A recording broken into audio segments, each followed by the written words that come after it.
এটা দেশগ্রামে বলা হয় বল্লা বা ভেঙ্গুর। তো এটা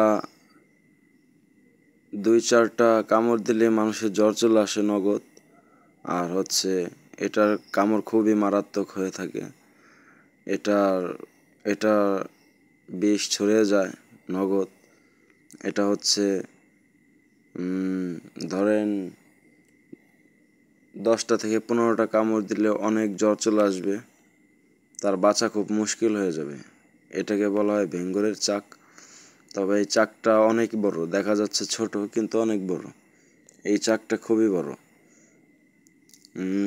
এই কামড় খেলে মানুষ সহজে বাঁচে না। 20-30টা কামড় দিলে মানুষ বাঁচে না। এটা ভাঙার জন্য লোক দরকার।